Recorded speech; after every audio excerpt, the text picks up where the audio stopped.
الحمد لله وحده والصلاة والسلام على من لا نبي بعده. Abalungi abatulaba era batuwuliriza mu mbeera nga tumalako omwaka guno ogw'obusiraamu, omuntu asaanye okubeera nti afaayo mu biseera byonna, si mu biseera by'okumalako omwaka byokka, wabula omuntu asaanye okubeera nti afumiintiriza ku bigambo bino mbaka wa Allah saasira n'emirembe bibeere ku ye bye yatugamba. Nabbi yatugamba alayhi salatu wassalam ti igtanim khamsan qabla khamsin. Yatukubiriza sallallahu alayhi wasallam okubeera nti tufaayo okubeera nti ebintu bino bitaano tubikozesa ng'ebintu bitaano tebinnajja. Mukozese ebintu bitaano, mufeeyo ku bintu bitaano bireme balikawo, muleme bigayaaliriramu ng'ebitaano tebinnajja. Isooka mbaka n'atugamba nti shababak qabla haramik, obuvubuka bwo ng'obukadde tebunnajja. Tukozese nnyo obuvubuka bwaffe. Buli omu akyayina ku maanyi, akyasobola okutambula, akyasobola okulaba, kuyisa ekiseera ekyo ky'olina, ng'ekiseera ekyokunafuwa tekinnajja. Ekiseera ekyokuba nti tosobola kutambula, tokyalaba, n'ebirala ebizibu ebibeera mu bantu abakuliridde emyaka. Tukozese ebiseera nga tukyayina amaanyi, ng'emibiri gyaffe gikyali miramu olw'emyaka emito, tubeere nga tukozesa ebiseera ebyo ng'ebiseera biri eby'emaaso tebinnajja.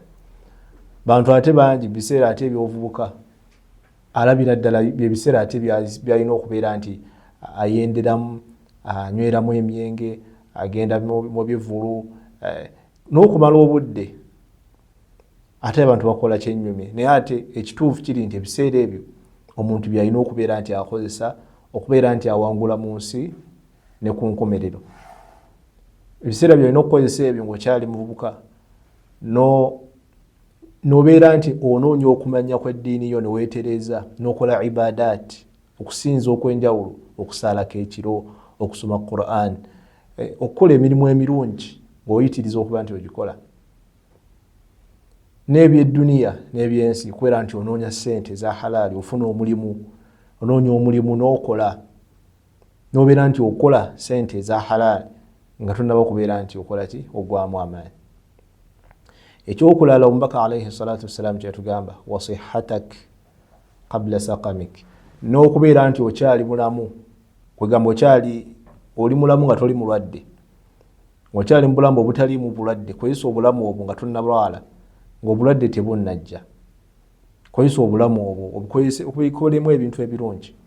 Ekyokusatu omubaka wa Allah sallallahu alayhi wasallam kyabeera natugamba wa ghinak qabla faqrik, kozesa obugagga bwo nga obwavu tebunnajja. Akaseera ng'okyalina ku ssente, beera ng'owakozesa okubeera nti ssente ezo zikuyamba ku nsi kuno ne ku nkomerero, zikolemu ebintu ebirungi ng'obwavu tebunnajja.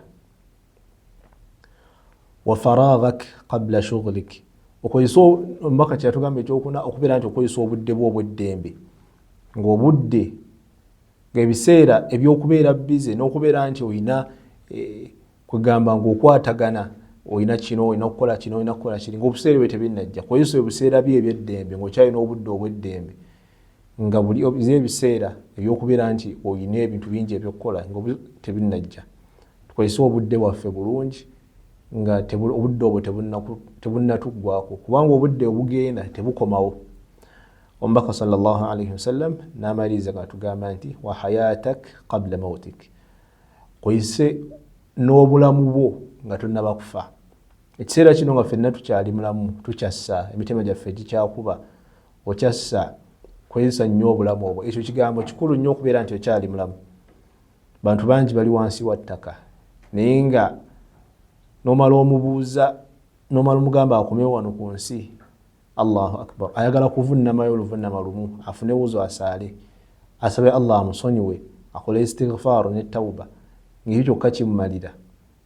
tayagala kugula mmere, tayagala kukola ki, wabula ayagala kufuna kaseera awanike emikono yegayirire Allah amusonyiwe, ng'ekyo kyokka kyayagala. Nolwekyo tukozese obudde nga tukyali balamu, nga tetunnaba kubeera nti tufa ate twejjuze. Nolwekyo tusaba Allah ow'ekitiibwa abeere nga atuwa okutegeera ebigambo ebyo n'okubiteeka mu nkola. Wa barakallahu fikum. Wassalamu alaikum wa rahmatullahi wa barakatuh.